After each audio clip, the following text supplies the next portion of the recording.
So I can imagine there's a lot of grief, a lot of anger, rage. There was a mass murder, a mass shooting, a terrorist attack that happened this weekend on the Black community. And I am sitting with this. I've been doing a lot of research and looking into the stories of mass murders, of people who go into schools and do mass shootings or other places.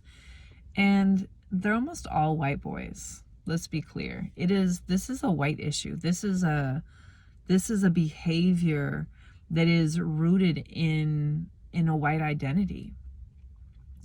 And if we're going to transform and change, we have to admit and acknowledge the generational trauma that is living in the bodies of white people.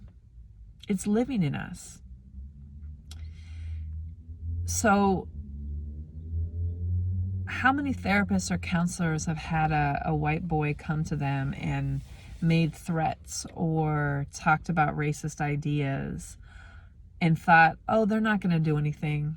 That's fine. He's just being him, right? This like boys will be boys. This, oh, he reminds me of my little brother or my cousin, or he's not going to do anything. And then next thing we know, there's people dead.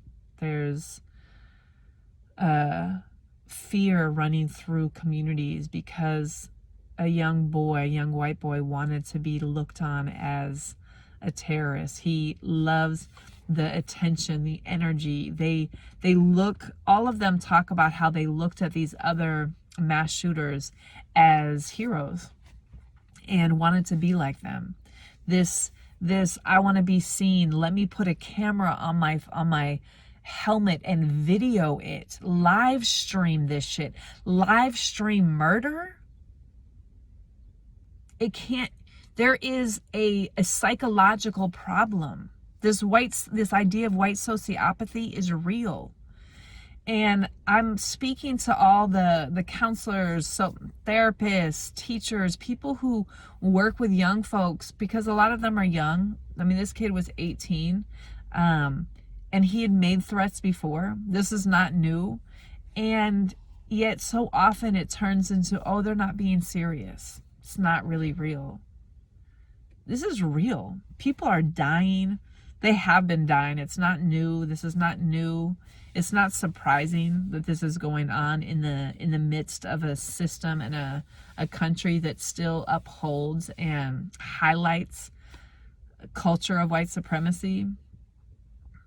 It's disgusting. It's sick. And we have to acknowledge too that that our behavior is coming from our own past, that we are echoes of our past. We are living in unhealed stories from before. All of us have something to learn and grow from. And there is ways that we are not acknowledging the delusional dysfunction that is being passed down generation to generation and has not been healed. And now this kid is going to go to jail and be swept up into more white supremacist behavior because the jails are, prison is fed with racism. It is continually perpetuating racism. And we have a responsibility. We have a responsibility to do things different. We have a responsibility to stop the trauma, to end the cycles of abuse, to end the cycles of delusional white supremacy, of white sociopathy. We, white people, white-bodied people, we are responsible to our community, to the wider world. This is part of our own liberation work, to look inside of ourselves, to ask, what am I carrying with me from the past? What is the post-traumatic master syndrome symptoms that still live in me that I have not healed and transformed? It is our responsibility so that we don't have more and more situations like this. And it's our responsibility if we work with young people or work in education settings or in therapy or shoot, any of the helping professions. We have a responsibility to not just push things aside because we think that's just a sweet little white boy. He wouldn't really do that. The ways that we have subliminal unconscious bias have to be broken out and torn down. So sending love, prayers, money to the families of the people who are murdered,